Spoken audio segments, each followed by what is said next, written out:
હવે પછીના સમાચારો મિતેશ અભિચંદાની પાસેથી।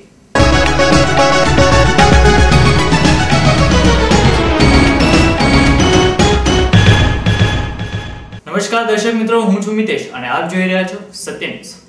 રાજ્યનું એસટી નિગમ આર્થિક નુકસાન વેઠતું હોય, નિગમને વધુ નુકસાન થતું અટકાવવા વલસાડ એસટી વિભાગના કર્મચારીઓએ વલસાડ વિભાગ એસટી મજદૂર સંઘ નેજા હેઠળ સૂચનો સાથે તેમની પડતર માંગણીઓ સંદર્ભે વલસાડ એસટીના વિભાગીય નિયામક મારફતે રાજ્યના મુખ્યમંત્રીને આવેદન પત્ર પાઠવ્યું। પ્રાપ્ત વિગતો મુજબ રાજ્યનું એસટી નિગમ આર્થિક રીતે ખોટ સહન કરવાનો વારો આવે છે। નિગમને ખોટમાંથી ઉગારવા માટે એસટી વિભાગના કર્મચારીઓએ વલસાડ એસટી મજદૂર સંઘ નેજા હેઠળ વિવિધ સૂચનો કર્યા છે, જેમાં કોર્પોરેશન એક્ટ 1950 નિગમને સ્ટેજ કેરેજનો અધિકાર પ્રાપ્ત થયો હોવા છતાં રાજ્યમાં 21,000 થી વધુ વાહનો સ્ટેજ કેરેજના પરવાના વિના એક જ નંબરવાળા વાહનો રાખી ટેક્સ ચોરી કરતા હોવાનો આક્ષેપ કર્યો છે। વર્ષ 1981 થી સીધી ભરતી ન કરાતા ખાનગી પાર્ટીઓએ પાસે બસોનું સમારકામ કરવાની ફરજ પડે છે તેવું જણાવી કર્મચારીઓની સીધી ભરતી કરવા નિગમમાં બજેટ બનાવી અમલ કરાવવા, એક સરખો પેસેન્જર ટેક્સ આપવા, ટોલ ટેક્સમાંથી મુક્તિ આપવા, કોન્ટ્રાક્ટ પ્રથા રદ કરવા સહિતના સૂચનો કર્યા છે। મજદૂર સંઘ દ્વારા વલસાડના વિભાગીય નિયામક મારફતે રાજ્યના મુખ્યમંત્રીને સુપ્રત કરાયેલા આવેદનપત્ર પડતર પ્રશ્નો અંગે પણ રજૂઆત કરી છે, જેમાં નિગમના સેવા નિવૃત્ત થયેલા કર્મચારીઓને વર્ષ 2007-2008, 2008-2009 અને 2009-2010 વર્ષની હક રજાના નાણાં, લીવ એન્કેશમેન્ટ બાકી નાણાં ચૂકવવા, ગ્રેજ્યુટી પીએફ તથા તફાવતના નાણાં વ્યાજ સહિત ચૂકવવા, નિવૃત્ત થયેલા કર્મચારીઓને ચૂકવવા પાત્ર લાભ નેશનલ ઇન્ક્રીમેન્ટ મુજબ ચૂકવવા, ફરજ દરમિયાન અવસાન પામેલા કર્મચારીઓના 2500ના આશ્રિતોને નોકરીએ સમાવવા, નિગમના ડ્રાઈવર, કંડક્ટર, મેકેનિકને ગણવેશ, સ્વેટર, રેઇનકોટની સહિતની સુવિધા ઉત્પન્ન કેન્દ્ર તથા રાજ્ય સરકાર દ્વારા સૂચવાયેલા મોંઘવારીના એરિયર્સ તાકીદે ચૂકવવા સહિતના અન્ય 8 મુદ્દાઓ રજૂ કર્યા છે। કર્મચારીઓએ રજૂ કરેલા આવેદન પત્રમાં તેમના સૂચનો તથા માંગણીઓના સંદર્ભે કાર્યવાહી કરવાની માંગણી કરી છે। ટ્રાન્સપોર્ટને લગતા મુદ્દાઓ છે,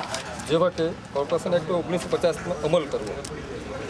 અમારું ભારતીય મજદૂર સંઘ જે સમગ્ર ભારતની અંદર આ પ્રથમ ક્રમાંકનું ભારતીય મજદૂર સંઘ છે, એની સભ્ય સંખ્યા ખૂબ જ મોટા પ્રમાણમાં છે અને જે ભારતીય મજદૂર સંઘ એ ગુજરાત એસસી મજદૂર મહાસંઘ જે અમદાવાદ એના સંકલનમાં વલસાડ વિભાગમાં ભારતીય મજદૂર સંઘ ચાલે છે। કુલ 42,000થી પણ વધારે કર્મચારીઓ છે અને અંદાજિત 8,000 જેટલા વાહનનો કાફલો એસટી પાસે છે, જેમાં કોર્પોરેશન એક્ટ 1950નો અમલ કરવા બાબતે, બીજું નિગમના GSO 503ની અમલવારી કરવા માટે અને રાજ્યના પ્લાન બજેટમાં નિગમનું બજેટિંગ કરવું, દેશના તમામ રાજ્યના જે સ્ટેટ ટ્રાન્સપોર્ટ છે એમાં પેસેન્જર ટેક્સ એક સમાન બનાવવા માટેનો છે, ટોલ ટેક્સમાંથી મુક્તિ, ટોલ ટેક્સ માટે લગભગ ડેઇલી 80,000 થી 90,000 જેવો ટોલ ટેક્સમાં જાય છે, એ જો સમગ્ર બચાવે તો ઘણી મોટી રાહત થાય એવી છે। અને નિગમના આઉટસોર્સિંગ કોન્ટ્રાક્ટ પ્રથા જે અત્યારે લગભગ 1981થી ગુજરાત એસટીની અંદર ભરતી નથી કરી, જેના કારણે કર્મચારીઓ નિવૃત્ત થયા એટલે સંખ્યા ખૂબ ઓછી થઈ ગઈ। એના કારણે પ્રાઇવેટ કોન્ટ્રાક્ટથી જે અમુક કામદારોને બોલાવવામાં આવ્યા અને પ્રાઇવેટ કોન્ટ્રાક્ટથી જ્યારે ગાડીની કામગીરી કરી તો તેમાં કંઈક ફોલ્ટ આવ્યો તો તેની સામે કોઈ કાર્યવાહી થતી નથી અને એલસી સ્ટાફ જે વાહનો અત્યારે એસટી ગુજરાત એસટીની વાહનો ચાલે છે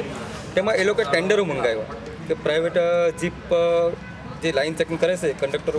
ફરતા હોય એમાં ટિકિટ ચેકિંગમાં જે જવાનું હોય છે તેમાં ડ્રાઈવરોની ભરતી જે એસટીમાં છે એ લોકોને કાઢીને પ્રાઇવેટ વાહનો મંગાવવામાં આવે તો એની સામે કોઈ કાર્યવાહી થતી નથી, એટલે એનું પણ અમે માગણી કરી છે કે ફક્ત એસટીની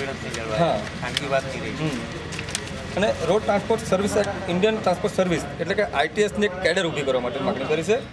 અને નિગમને કોસ્ટલ અને ટ્રાઇબલ ગ્રાન્ટ ફાળવવી અને બીજા વિવિધ પડતર પ્રશ્નો જેવા કે 15 મુદ્દાઓ છે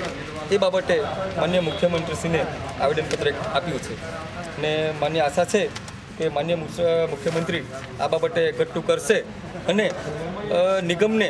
આર્થિક સહાયરૂપ થાય તો જે નિગમના કે આવડે આપણે ગાડી આપવાની હશે તેમાં બી એમ કે ખૂબ સારી ગાડી આપી શકાય, કર્મચારીની ભરતી કરે તો તે ગાડીની કામગીરી પણ સારી થાય એ બાબતે આવેદનપત્ર આજે આપવામાં આવ્યું છે.